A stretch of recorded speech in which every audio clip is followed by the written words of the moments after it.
All right, good morning, everybody. Welcome to episode number 9 of the IndieVerse. Today, I am so happy to be joined by AF Stewart, Anita Stewart. Thank you so much for joining, Anita.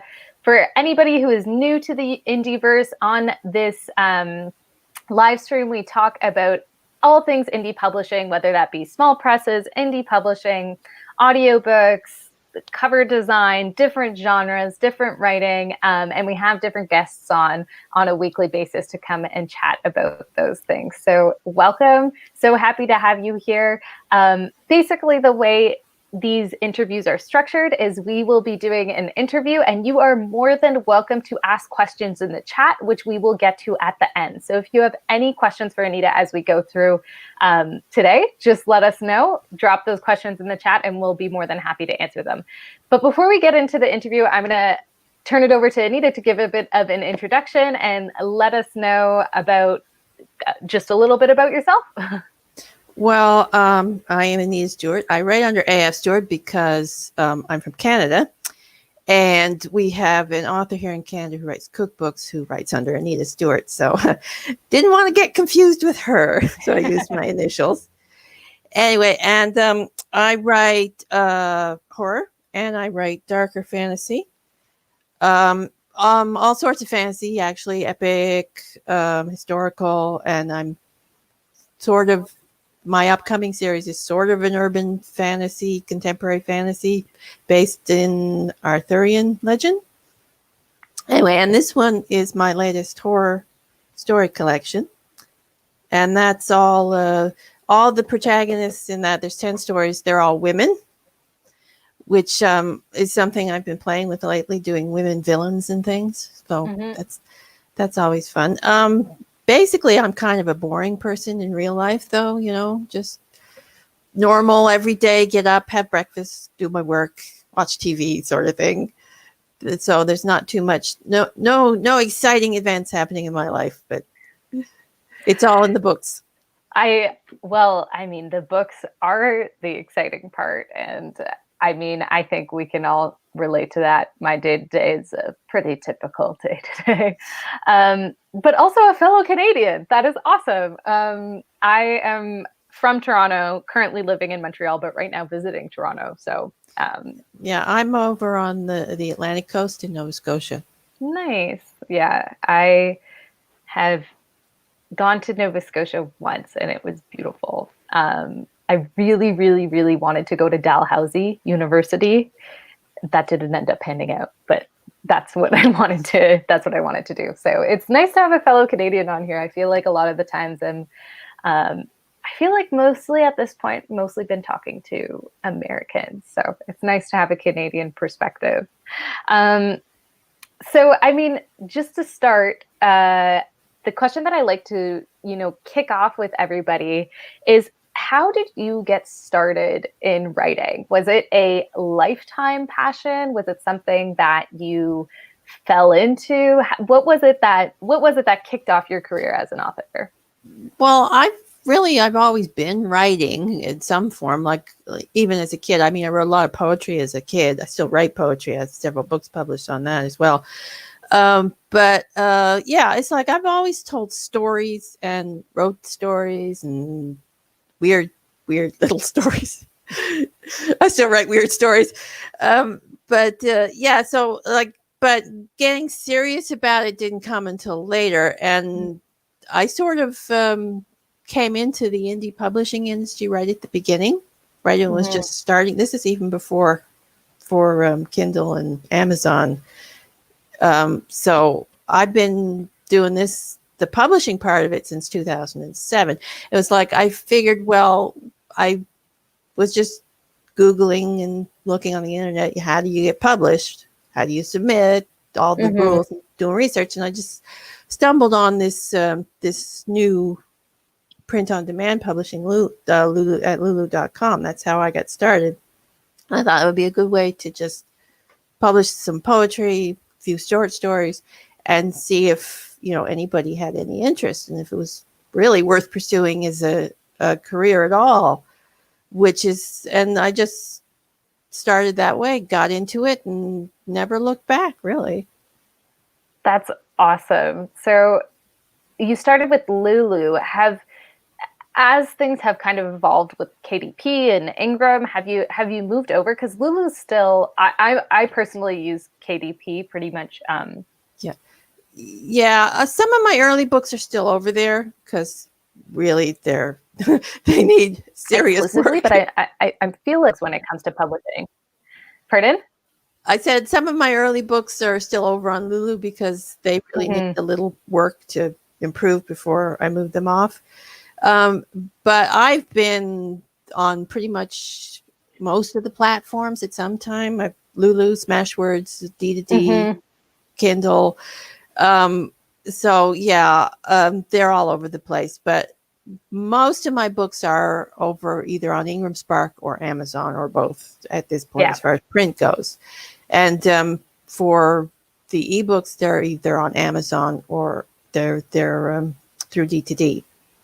Yeah, I also like my print is exclusively KDP, but I use Draft to Digital for ebooks and all of that stuff.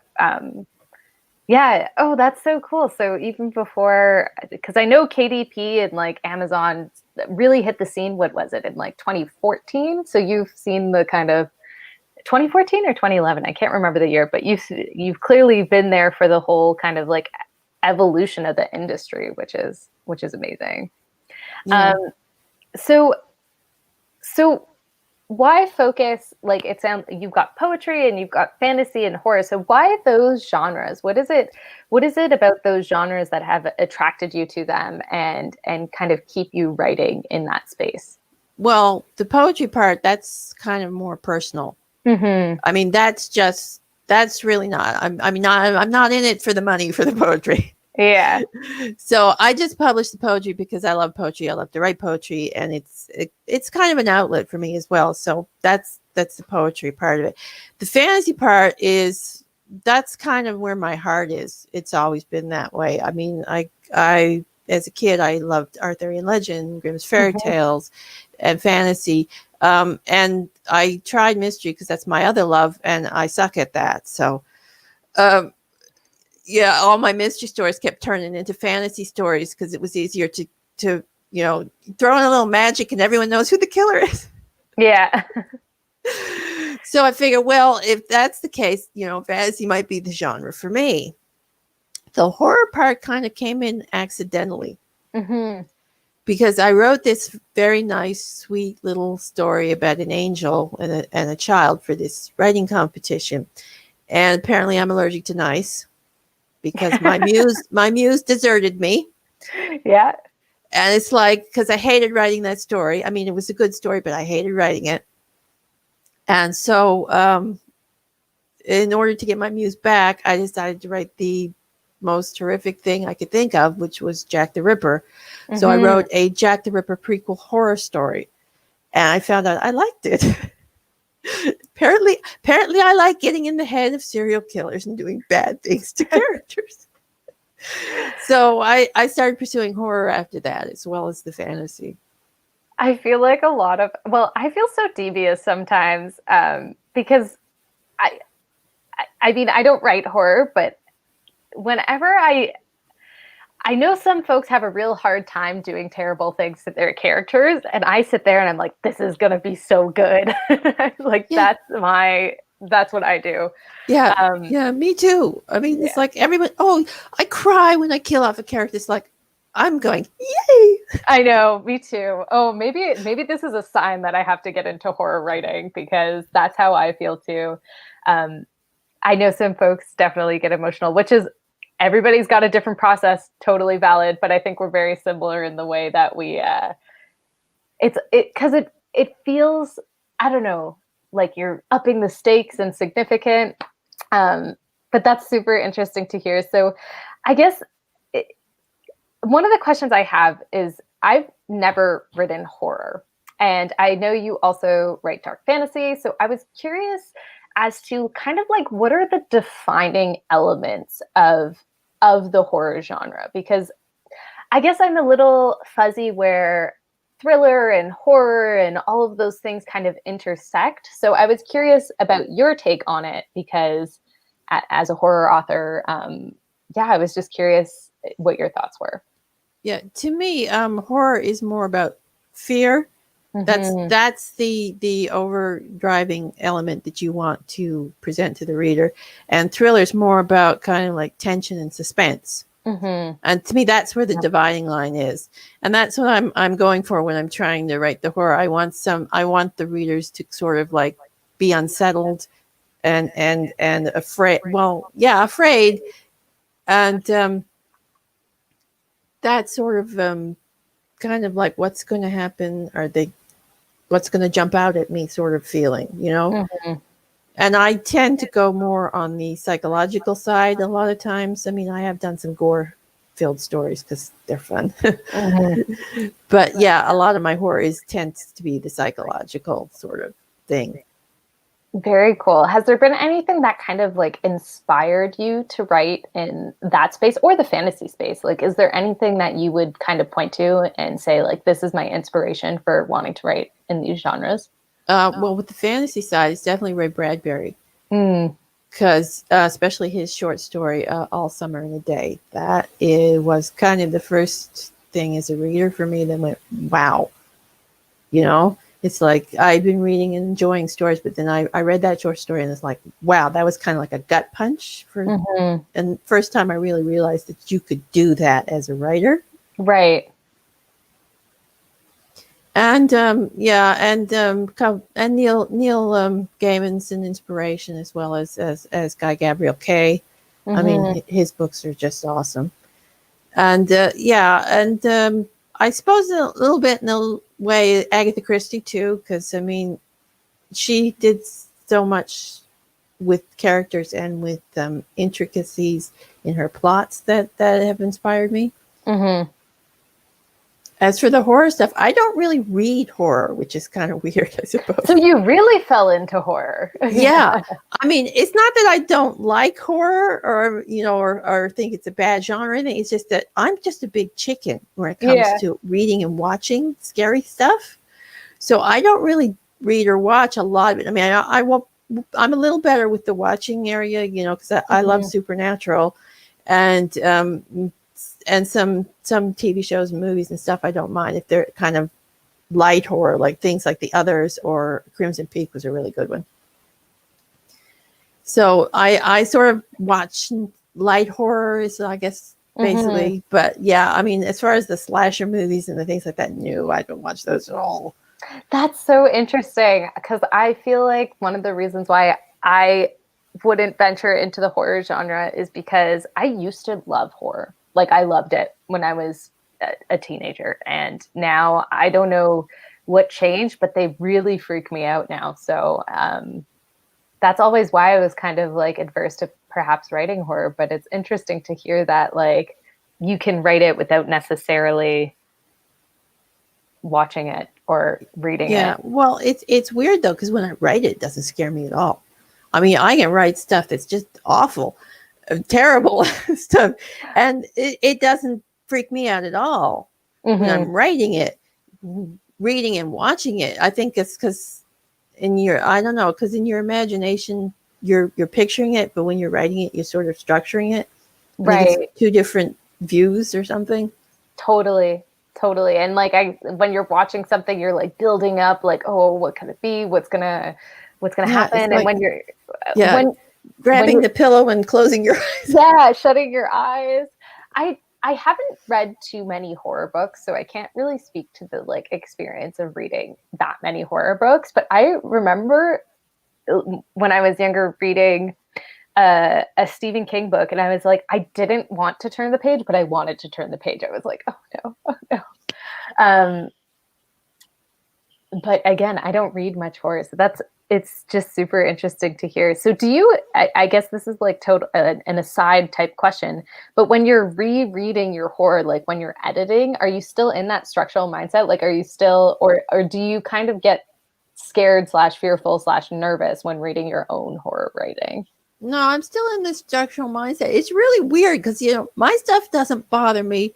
Other people's stuff does, which is really weird. Yeah. But maybe it's because I don't know, you know what's coming. That's super interesting though. Super, super interesting. I also just want to take this opportunity to remind everybody in the chat, because I see there are tons of people here. If you have questions for Anita, please let us know. Please drop them in the chat and we'll be getting to them all at the end. So because I think I've misgenred some of my writing sometimes when it comes to dark fantasy. So I had some questions with regarding like how is writing horror and fantasy similar, and how are they dissimilar? And then I kind of wanted to, because you write dark fantasy, right? Yeah. So I wanted to ask a couple questions about that. But I guess first, to start off, like, how would you say horror and fantasy are similar, and in what ways are they dissimilar? Yeah, well, for me, they're similar because I use a lot of the same elements in the horror and the fantasy. Because, I mean, a lot of my dark fantasy deals with things like vampires or ghosts or demons or things like that. And that's also a lot of elements in the horror, my horror stories, because only the horror stories tend to be a lot darker and a lot bloodier. Because you get a lot more dead people in the horror than you do the fantasy, and sometimes the dead people come back in the horror, which they don't always do in the fantasy.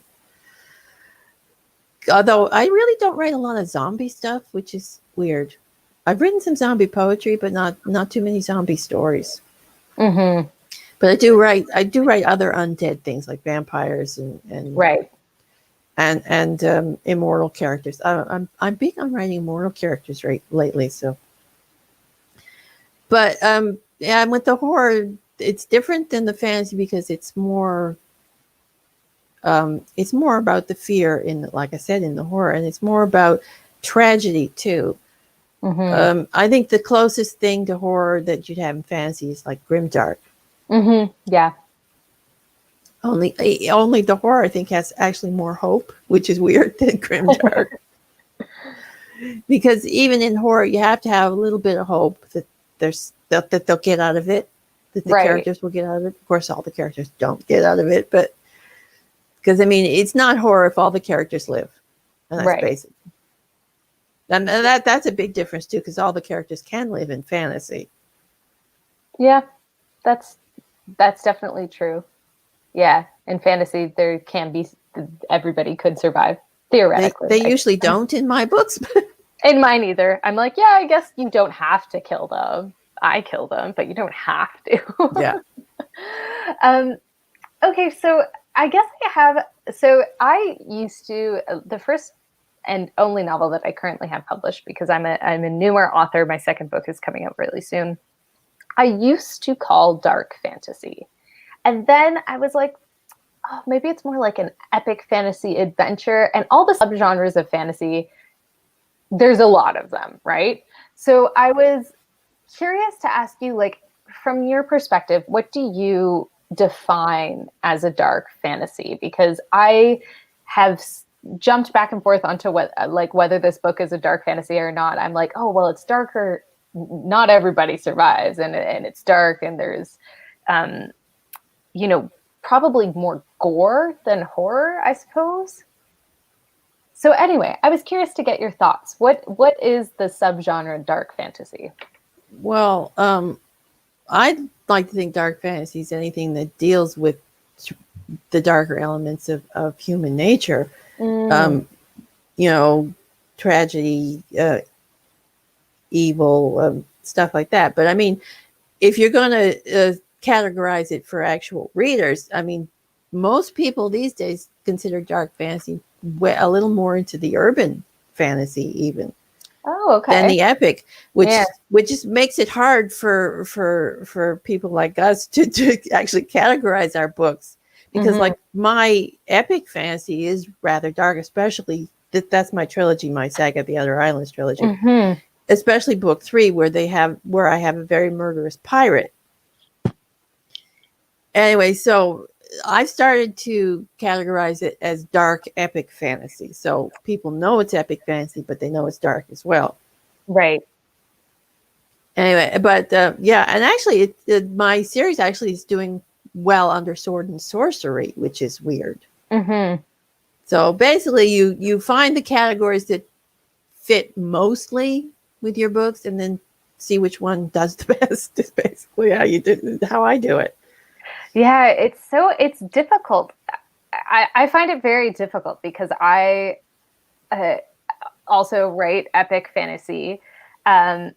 That I would classify on the darker side. It's not a whimsical fantasy by any means. It is definitely not. So that's why I kind of went the dark fantasy route. But then I found people were expecting something different, and it did best in epic and adventure and something else. And I was like, okay, Adventure. Action adventure under the subcategory fantasy, though. And I was like, Yeah. okay, well, I mean, action adventure to me, when I hear that, I like kind of picture like a happy-go-lucky adventure type story, which again, this is like a little bit darker. So I was super curious as to ask that question. But yeah, I have the same problem with my trilogy. Yeah. It's like it's dark epic fantasy, but dark fantasy, most people tend towards urban fantasy when in the categories. So it's like dark fantasy doesn't do well, but it does better in action adventure and it does better in sword and sorcery. So I just go with it. Yeah, it's like, just go with the flow. It's like where the readers are going, throw your book at. Yeah, basically. It was because for months I was calling this a dark fantasy, and then I was like, oh, maybe I'm not right on this. But yeah, no, that's really good to know. So because you write fantasy and horror, you're building all of these worlds and all of these different characters, and I guess maybe this is a bit of a two-part question, because I've had a lot of conversations with folks who are from the science fiction or the fantasy genres, and I haven't asked anyone this yet, I don't think, and I would love to know, and maybe it's something I need to start asking, which of your worlds would you most like to live in? And then I suppose, which of your worlds would you least like to live in? Well, I'd probably like to live in the world that I'm currently writing, because it's basically modern day England with a lot of magic. So that's probably the best world to live in. I mean, there's some threats, but lots of witches to take care of them. and some wizards and and of course it's all Camelot, so that's my favorite thing in the world. I totally get that. I'm right in the same boat as you. But the worst world to live in would probably be the world of my book Ruined City, because basically it's a cursed city where creatures come out and do very bad things once a year. So and you can't leave. So is most of the horror you write then in a fantasy type setting? Some of it is, some of it's kind of historical. Like with my short stories, it's a mix. Some of it's historical, some of it's modern. Like I write a lot of serial killery type stuff as well. So that in that horror, you get a lot of serial killers, and then I write a lot of mythological horror. So you're going to get a lot of historical setting in that, and spooky stuff. And I love ghost stories. I love writing ghost stories. Yeah. So a question that I have is, a lot of folks, like it sounds like you kind of, stumbled into the horror genre. I have been toying with the idea of entering new genres that I don't normally write in. What suggestion might you have for somebody who is about to start writing in a new genre, or a genre they're unfamiliar with? Because it sounds like you've done so very successfully. Well, despite my lack of horror reading, I'd say read books in the genre. Because I mean, if you want to read books in the genre, get an idea of what the tropes are, what the characters are, what readers are actually gravitating towards before you start writing it. And of course, you don't want to copy any of the stuff you read, but you want to read stuff in that genre and get a feel for it. And then one of the things, I mean, Actually, I'll save that question to the end. So what is it that you're working on now? Is it a fantasy, horror, or are you working on multiple projects? Oh, I'm always working on multiple projects. But right now I'm finishing up my Camelot Immortals series, which is based on Arthurian legend. The main characters are the women of Arthurian legend.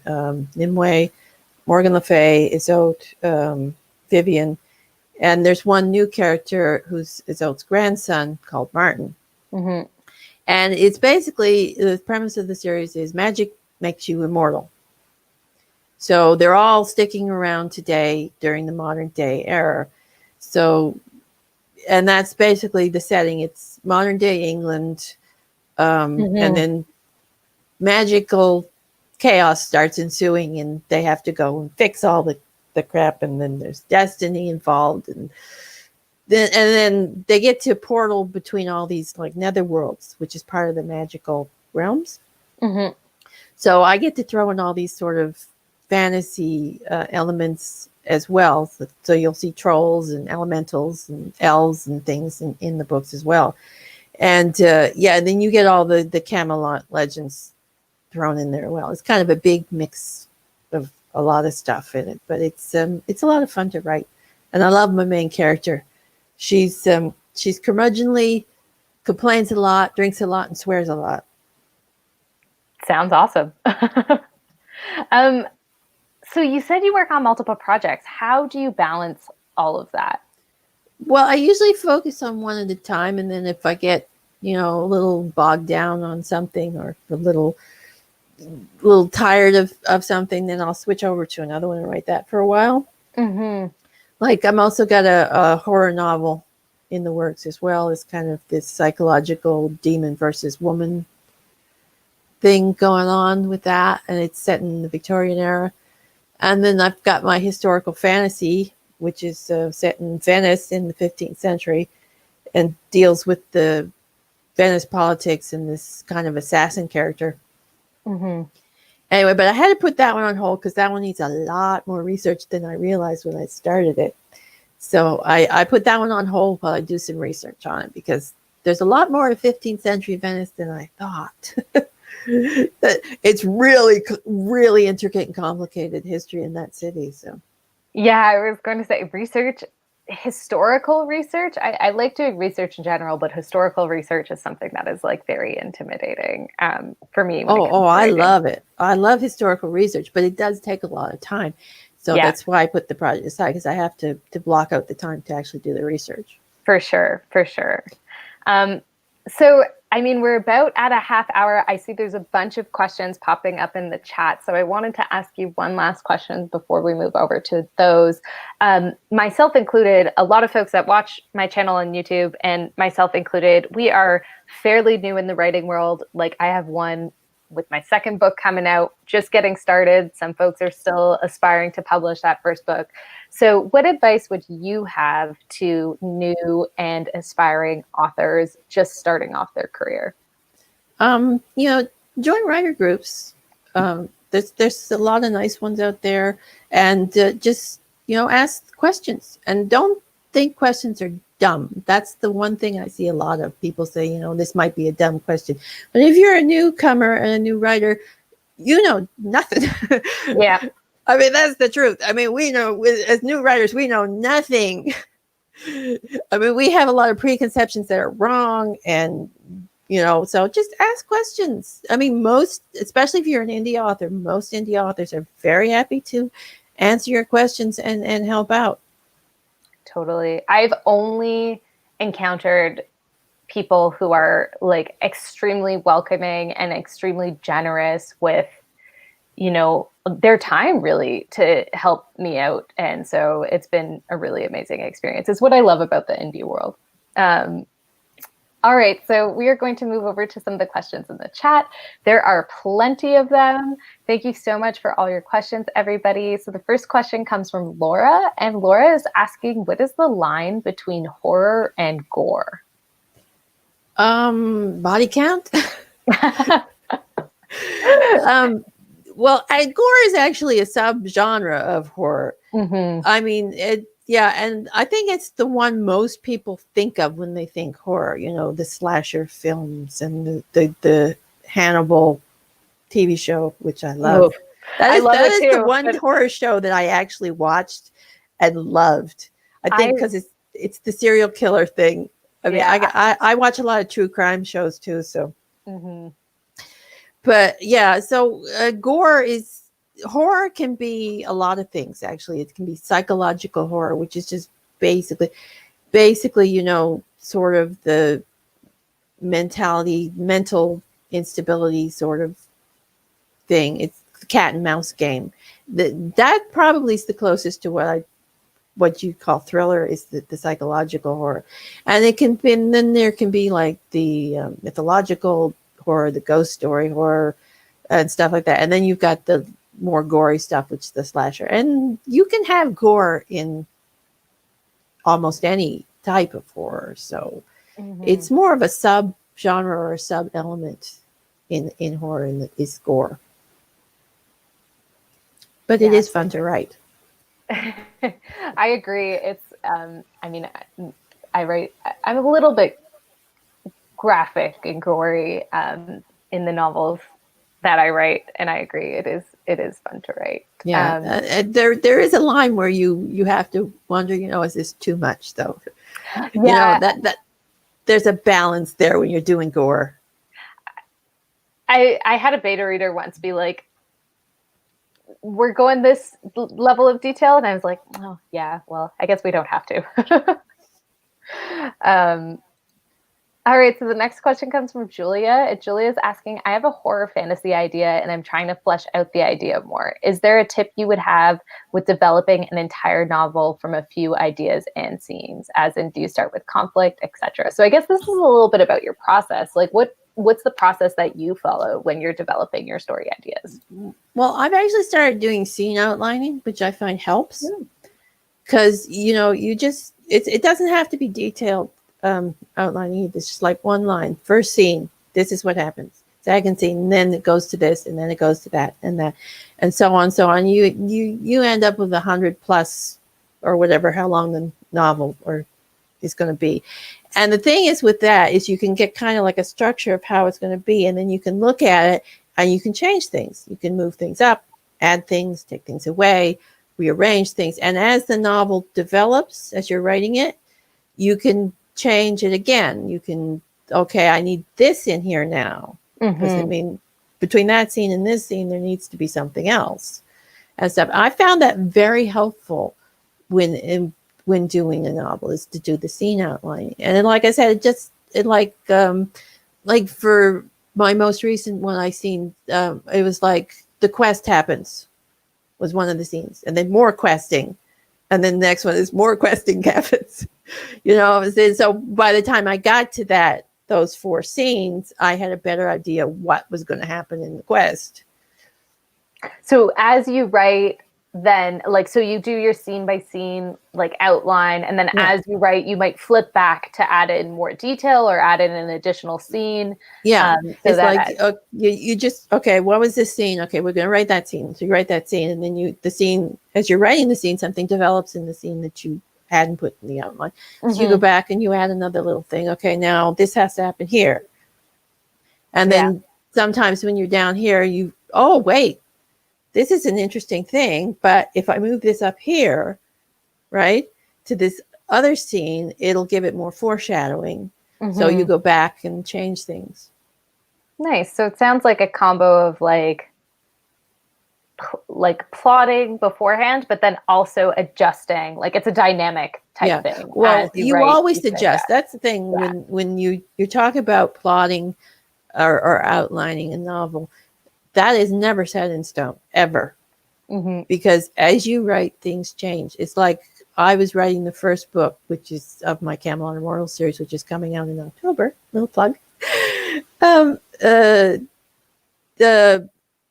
of the characters in book 2, because I'm writing the series at the same time, so I keep track of everything, decided her motivation was totally different, and she changed sides. So it added a whole new element to the series but I had to go back in book 1 and make sure all the scenes where she was now reflected that she changed sides. So I couldn't have her being good in any of them. I had to have her more ambiguous and more and make sure that I wasn't giving anything away, but that she wasn't saying anything that contradicted the change in character. For sure. I think it's so fun to see where stories can take us. They sometimes just like go off on their own and you're like, well, this is where we're headed now. Yeah. That happens all the time in my stories. It's like, yeah, character don't want to do that now. Yeah. That's like, I'm doing this and I don't care what you think. Yeah, I guess we're going here. Didn't think we were, but let's go. Oh no, it's so good. I love when stories take those kinds of twists and turns. I feel like sometimes you discover the most exciting parts of your world, character, plot, whatever it may be. All right, so we've got another question from Grapefry asking, sorry, I can't read this morning. What are some writing resources you would recommend for newbie horror writers? Oh, that's a good question. There's some horror groups kicking around Facebook, and short stories are a good way to break into horror as well. And and writing flash fiction. I love writing flash fiction, especially the horror, because I mean it's a good quick way to hone your skills. And you can post these little stories up on your website or other sites, wherever. But like there's a open call group on Facebook that posts short story opportunities, which is good. And just check out the blogs too, like Grey Dog Tales and Ginger Nuts of Horror, and and stuff like that. It's just this. Just immerse yourself in the horror community. You'll find the resources by doing that. Would you recommend in the horror community? Because I know like short stories are quite big in the horror community, whereas other genres not so much. Would you recommend folks get started with short stories, or could we jump right into a novel? Well, yeah, you can jump right into a novel, but I mean, I love short stories, so I mean, I'm partial to recommending them. But I think they're very beneficial because it gets you to condense your writing, especially for new writers, because it gets you to learn how to condense your writing, how to be more precise with your characters, with your descriptions, with the emotional stuff you want to convey. And I think one of the things that helped me was actually writing drabbles, which are 100-word stories.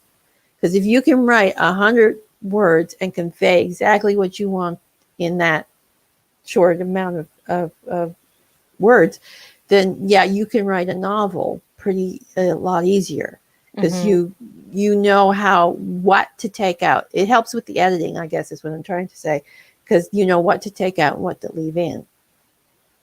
Yeah, editing is so key. I haven't ventured too much into like flash fiction yet, but one day I'm going to get there, because I've seen some like really incredible flash fictions that you just read and you're like, wow, that's awesome. Yeah, I belong to a couple of flash fiction groups, Pen of the Damned.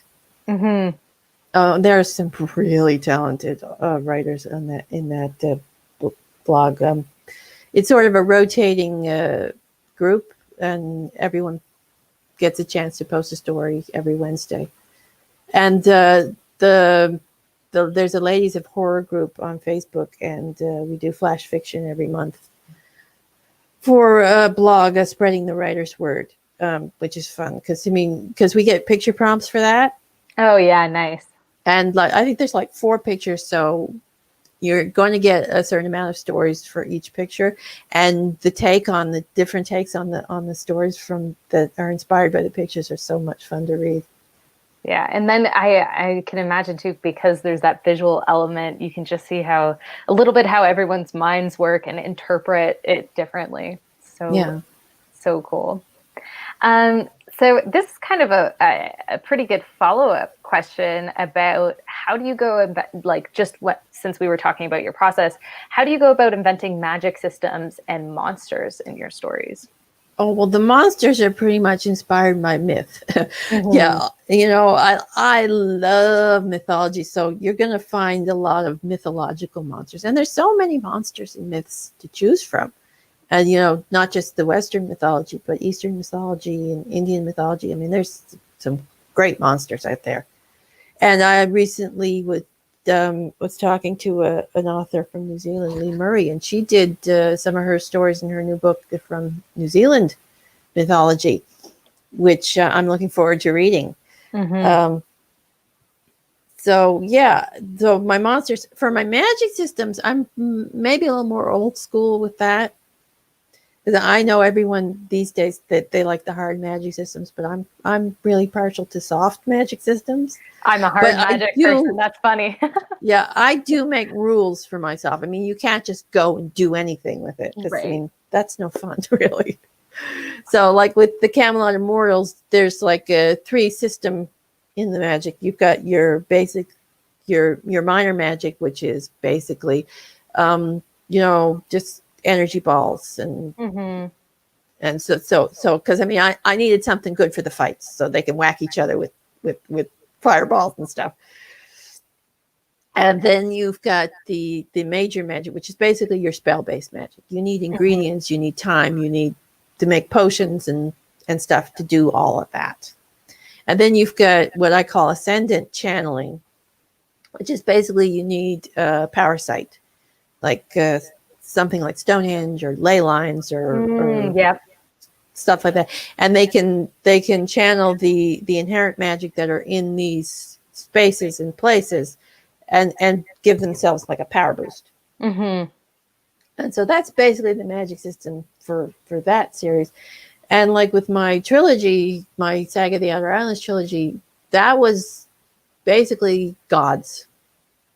So, and the gods sort of had like elemental elements or things that they were in charge of. So that's kind of the magic they had. Like there's a sea goddess, moon goddess. The main character is the god of souls. And so, yeah, the magic system. And then there was a couple of little add-on things. Like there's magic you can do with stones and different other kind of bits of magic that the human people can do. Yeah, the magic systems, it's so interesting to me talking about magic systems. We've had the conversation on my YouTube channel a few times with a few different people about magic systems who wrote both hard and soft. And I'm just going to poll you to see if you agree with this, because I find, and I think I saw RK in the comments. So RK was the one who said this really well. And he said, like, hard magic systems have a really good payoff because you can see like X does Y and whatnot, but soft magic systems create and it wasn't whimsical, the word he used, but they create that kind of like magical feel of the world, if that makes sense. So I don't know, I would love to hear like your thoughts. Like, why did you choose soft magic over a hard magic system? Yeah, like I said, I think I chose that because I tend more toward the mythological. Right. Yeah. That makes sense. Soft magic works better with the kind of the myth and the legend. And totally. Anyway, but yeah, I can see the appeal of hard magic though, because I mean there are strict rules and things, and it sets the characters up to be limited and to be to fail. Because I mean, you don't want your characters to always be able to just wave a magic wand and get other things. Yeah. But but with me, I usually throw my characters up against really big things that even soft magic can't get them out of.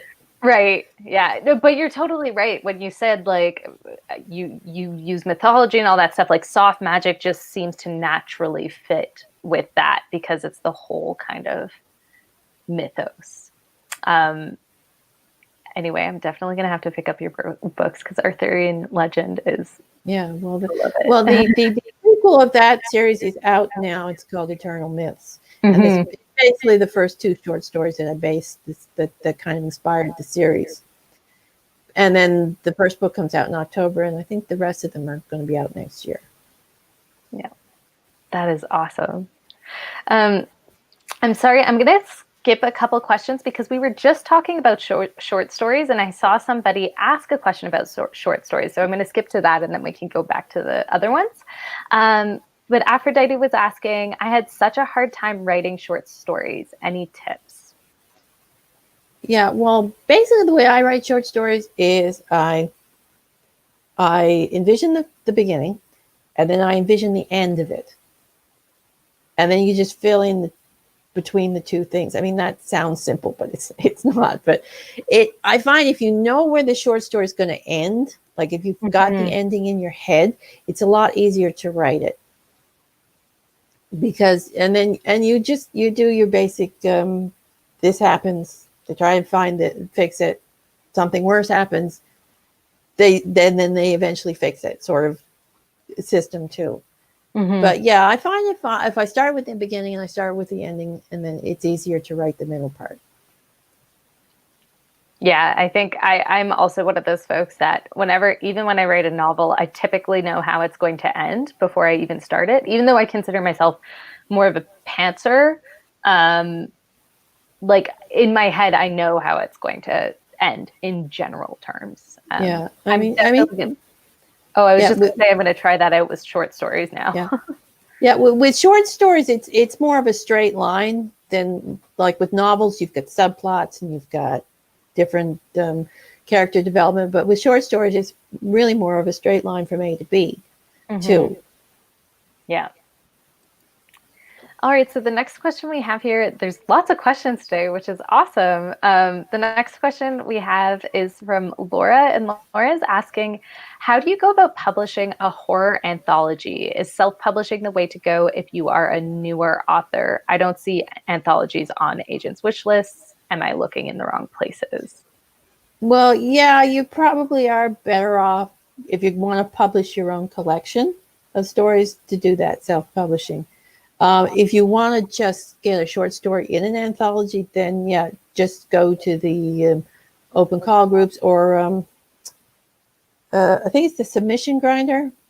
I always get that name wrong, but yeah, there are. You can just check this. I think it's called the Submission Grinder, where you can go and you can check what presses or what calls are out for anthologies, because there are a lot of horror and anthologies out there that you can submit stories to, and you can go that route, or you can self-publish your own horror collection. Yeah, for sure. I've seen, I think more so than any other genre, I've seen horror anthologies being sought out, like short stories for anthologies being sought by presses more so than any other genre. But yeah, maybe that's just there's a lot of that horror anthologies that accept flash fiction and drabbles as well, which is interesting. They usually don't pay for the shorter ones, but a lot of them they're kind of like gateways to their bigger anthology collections. So if you get accepted in as a flash fiction, you have a better chance of getting a short story accepted. And is the submission page that you were talking about, Submission Grinder, and then there was the open call, those are Facebook groups? Well, Submission Grinder is actually a website. Okay. I think that's what it's called. I always get the name wrong on that, but I think that's what it is. Anyway, it's there's Duotrope too, but that's a paid one. Submission Grinder is free that you can go. The open. If you just search open call in Facebook, you'll find a whole bunch of groups for a lot of genres, fantasy, horror. Because and the people who are running the anthologies, they post their submission calls there, and you can go check it out and see if you like it. And a lot of the horror anthologies, they do themed ones, the fantasy ones too, which is fun. Because if you like a certain type of theme, like monsters or Lovecraftian type stories, then you can find different anthologies for that as well. Yeah, very. I like seeing. I've seen a few of the theme ones. I haven't been on the Submission Grinder website, but I've seen a few of the theme ones, kind of like with open calls on websites or Facebook and all that. And the theme ones seem super, super fun. Our next question is from D, and D is asking, how easy is it to create a believable antagonist in the horror genre? Well, I think it's pretty believable. I mean, because basically, you know, antagonists are just regular characters that don't have, well, I shouldn't say don't have limits, because they do have limits, but they're willing to push the limits and more than the protagonist. Like the protagonist probably has more, I mean, they won't kill kids, right? Antagonists have no problem with that if you've got a horror novel. And it's a lot of them also think, you know, they're doing something for the greater good as well, which is a good antagonist, because I mean it's like the ends justifies the means. That's what I'm trying to say. That's what an antagonist. I mean, and you know, with any character, you have to make them well-rounded. You have to make them a character and not a caricature. So yeah, I mean, but I mean, if you're doing a serial killer, they have reasons. Like antagonists always have reasons for what they're doing, especially in the horror genre. They have reasons for what they're doing. They have impulses. They have mental issues. They have, you know, a desire to kill. I mean, that we may not understand that as people who don't have a desire to kill, but that is their reason, and it's a perfectly logical reason to them. Yeah, they're still kind of like the hero of their own story. And if you watch any of those true crime stories about the serial killers, you realize that most of them were perfectly normal people, or appeared to be perfectly normal people, except they had this little side hobby of killing. You know, it's really scary. And so, yeah, that's how you make a believable antagonist. You make him normal in every way except one. Yeah, for sure. I think that's something that for the horror genre in particular, because I mean, I think we've all seen a horror film or read a horror or something where the bad guy is just a bad guy and you don't really hear any type of like their side of things. And so, you know, to hear you say like this is to them, what they're doing is perfectly kind of like reasonable. That's why they're doing it. It's a good reminder because, like I said, I think we've all seen that like horror film where the bad guy is just the bad guy and there's no, it's just a murderer. There's nothing like more beyond that. I'm just going to do one last call out for questions because we are getting to about an hour, and we do have one last question in the chat. I see a lot of people are chatting and commenting on what we're talking about, which is absolutely amazing, but I'm really only popping up the questions up here. So the last question that I see is, when you combine horror and fantasy, does this create problems for pacing, aka world building versus building up tension?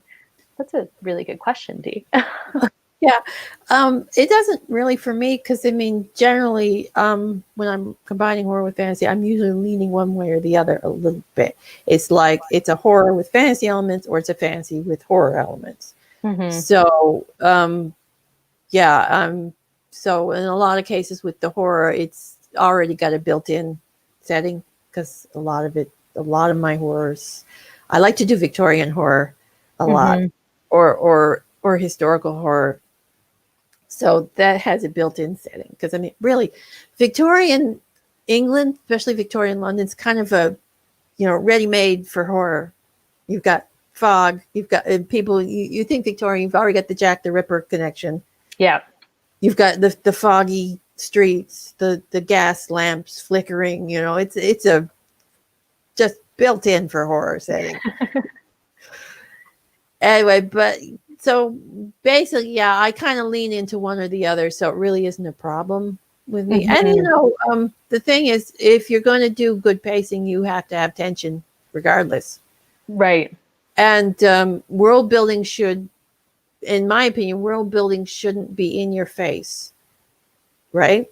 It needs to be part of the story, part of the setting. It's just a natural sort of flow to it.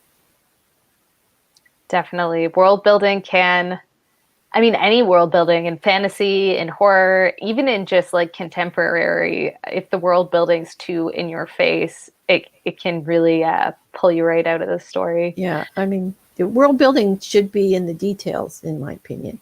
Mm-hmm. Because it's just, you don't want too many details, because if you over detail things, then you have another problem. But it's like the little minor details that you just add that are natural and normal to people, but it adds a little bit of spice to the world. For sure. Well, I think that is the last of the questions that I can see on my end. I see Devin has posted some websites for horror short story call outs, which is awesome. Thank you for posting that, Devin. Anita, I wanted to thank you for coming, but before we sign off, I wanted to turn it over to you. If there's anything you want to promote, if you want to talk about what you're currently working on, and leave us with something before we go. And just so everybody knows, you can find Anita's website and social media is linked down in the description box below. So please make sure you go and check that out. And with that, Anita, I'll turn it over to you. Yeah, well, like I said, my upcoming series will be out at the end of October in time for Halloween. And it's the Camelot Immortal series. The first book is Past Legends. And you can get the prequel right now for 99 cents called Eternal Myths. And I do have my Visions and Nightmares book out at the moment. That's the horror collection. 10 stories of women and really bad stuff. And there's my Saga of the Outer Islands series. That's a nautical fantasy series, basically gods, monsters, and ghosts. But I do have an ongoing Drabble series on my website, which you should check out. It's right now we're in the middle of the Zombie Cows saga. Love it. That's so good. Yeah, basically what's going on now, it's I call it my virtual adventures of Frankie and Johnny, and it's basically these two technicians who run this kind of virtual reality simulation setup for this unnamed company. And right now the zombie cows are taking over. So that sounds so fascinating. Yeah, I like doing those little drabbles because that's where my humor shows up. Because I just sort of throw all these weird little bits and into 100-word stories, and I post 3 of them every Wednesday, and nice. the series continues, and I think that one's going on for a couple more weeks, and then we'll start a new one and go on. And I have another one, the Flying Monkey Genetic Laboratories, which I'll be posting soon too as well. So everybody make sure that you go to Anita's website, again, linked down below, to check out all of your books, all of your travels. Like, it's all there on the site. So make sure to go check that out. And thank you so much for coming to spend the hour with us, everybody in the chat. And Anita, thank you again for coming to spend an hour early on a Friday morning. I really, really appreciate it. And it was absolutely lovely to hear all about fantasy and horror. And thank you for answering so many of the questions that I have had about those genres for a long time now. So really appreciate it. Yeah, it's a pleasure being here. I enjoyed it. Awesome. Well, thank you so much, everybody. And we will talk to you later. Bye. Bye.